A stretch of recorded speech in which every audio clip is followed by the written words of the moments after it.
Maka mereka katakan, sallu salatan muwadda'. Ayo salat dan rasakan mungkin ini salat perpisahan, salat terakhir kita yang kita tunaikan. Rumus ini diambil di Quran surah kedua Al-Baqarah ayat ke-45 sampai 46. Di ayat 45 Allah memberikan gambaran orang khusyuk.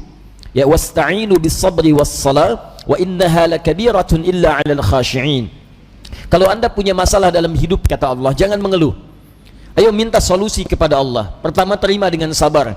Menerima dengan sabar memberikan ketentraman pada jiwa. Minimal jiwa tenang dulu walaupun solusi belum datang.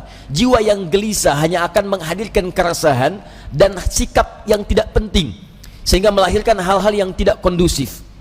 Nah, kata Quran, sabar dulu, terima. Ini ujian. Tidak mungkin Allah menguji seseorang yang tidak sanggup menerimanya. Kaidahnya mengatakan, la yukallifullahu nafsan illa wus'aha. Allah hanya akan menguji seorang hamba kalau dia sanggup menerimanya. Kalau Anda sekarang bawa masalah yang sangat besar, itu hanya Anda yang sanggup, yang lain tidak. Makanya Anda yang diuji, bukan orang lain. Terima dengan sabar, ada pahala di dalamnya. Bukankah Anda ingin dekat dengan Allah? Dekat dengan Allah itu kuncinya kesabaran. Karena itu Allah firmankan, innallaha ma'as sabirin. Quran surah kedua ayat 153. Sabar itu adalah kalimat pembuka ucapan selamat dari malaikat ketika menyambut para ahli surga. Bukankah Anda ingin masuk surga? Maka di Quran surah ke-13 ayat ke-24, malaikat disebutkan dalam Quran menyambut ahli surga pertama kali dengan kalimat sabar. Salamun alaikum bima sabartum fa ni'ma uqbaddar. Selamat ya, Anda sabar saat di dunia. Sabar. Dengan sabar ini Anda bisa masuk surga. Silahkan nikmati tempat yang belum pernah Anda nikmati dan rasakan sebelumnya. Sabar. Dan sabar itu selalu bersanding dengan ujian. Quran surah kedua Al-Baqarah ayat 155. Ya, walanabluwannakum bisyai'in minal khauf wal ju' wa naqsin minal amwal wal anfus wath thamarat wa basyiris sabirin.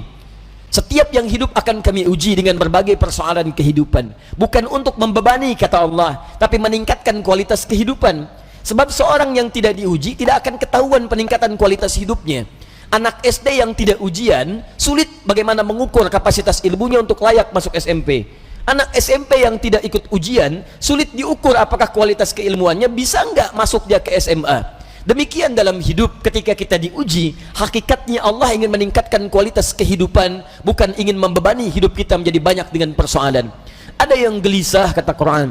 Ada yang kemudian berkurang harta benda. Ada yang makanannya kemudian belum didapati. Ada yang sakit sampai dengan wafat. Ada yang proyeknya mungkin diambil oleh orang lain.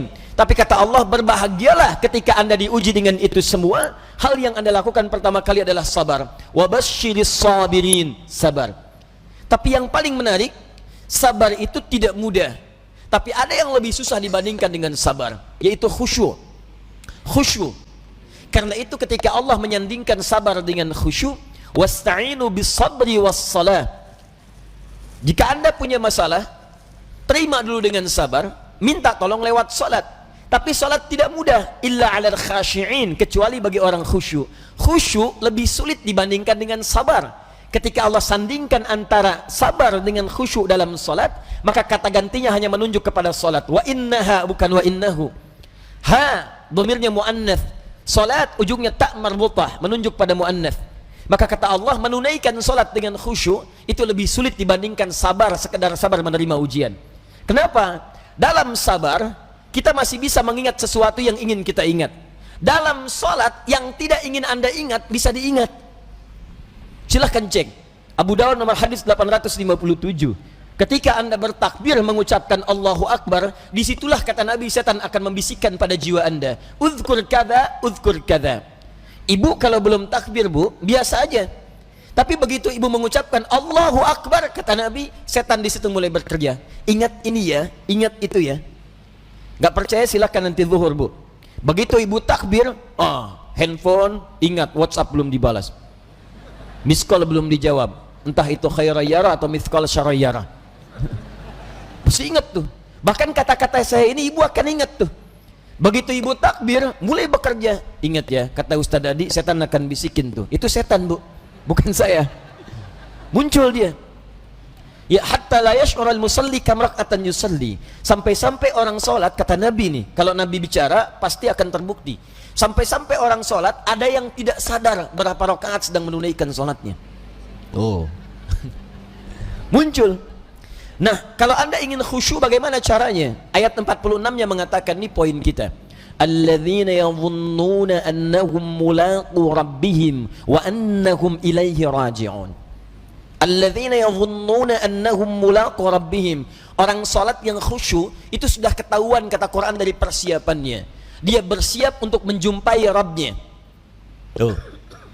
Dia sudah punya persiapan menjumpai Rabbnya, Allah yang merawat dia, mengampuni dosanya, menyembuhkan dia saat sakit, memberikan kecukupannya, memaafkan salahnya, mengampuni dosanya, memberikan segala yang dibutuhkan.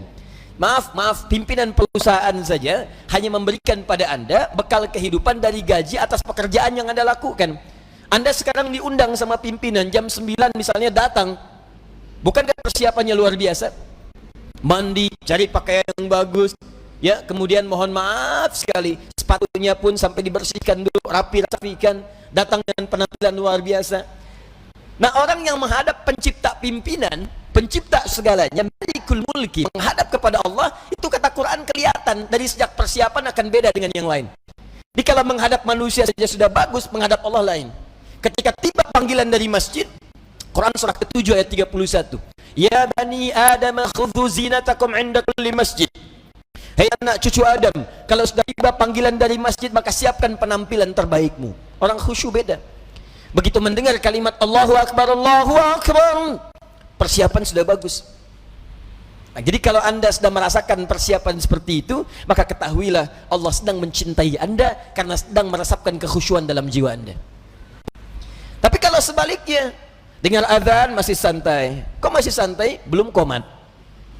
Dengar qomat belum siap-siap. Atau bahkan lebih dahsyat, dengar azan tapi sudah menolak. Allahu Akbar, kecilin volumenya. Wah, ini masalah. Dan kita doakan supaya mendapatkan pencerahan lebih baik, bukan dicela karena mungkin belum siap menerima nilai kebaikan, sehingga doa kita bisa memudahkan itu untuk didapatkan. Begitu cara merespon sesuatu. Jangan selalu keburukan yang terlihat direspon dengan cara yang lebih buruk, tidak. Ya, mencegah kemungkaran bukan dengan cara yang mungkar. Hal yang pertama kita lakukan, tumbuhkan sikap ma'ruf, nilai-nilai kebaikan yang dengan itu kemudian mendapatkan simpati yang lebih baik dari sebelumnya.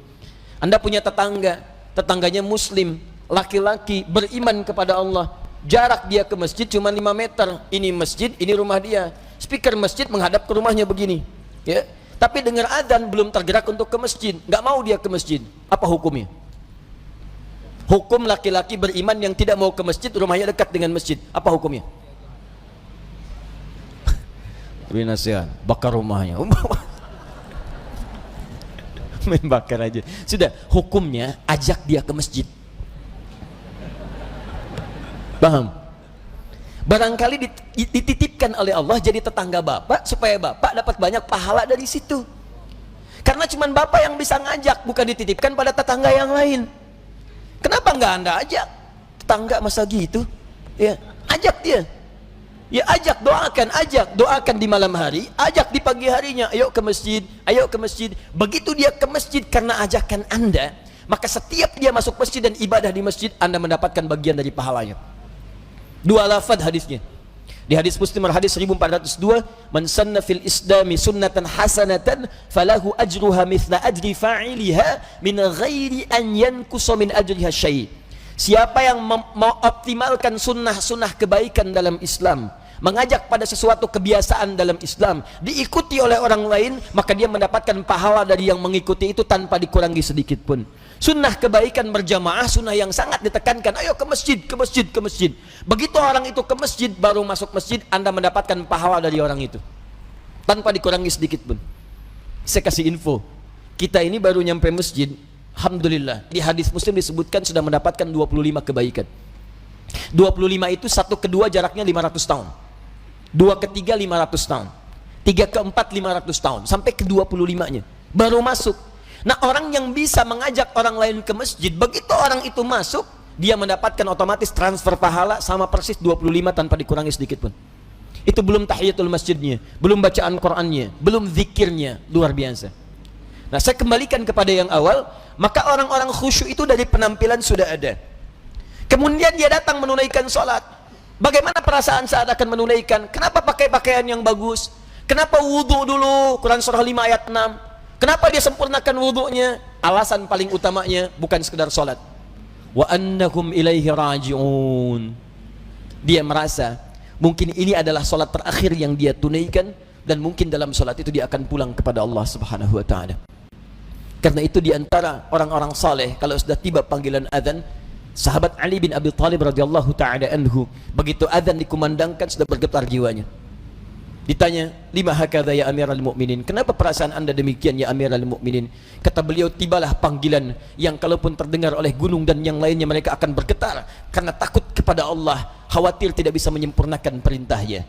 Lalu orang yang zalim ini, yang fakir ini mendengar kalimat itu, maka kuranglah rasanya kepercayaan kalau tidak bergetar mendengar kalimat ini, karena takut saat menunaikan sholat tidak sempurna seperti diinginkan oleh Allah Subhanahu wa ta'ala.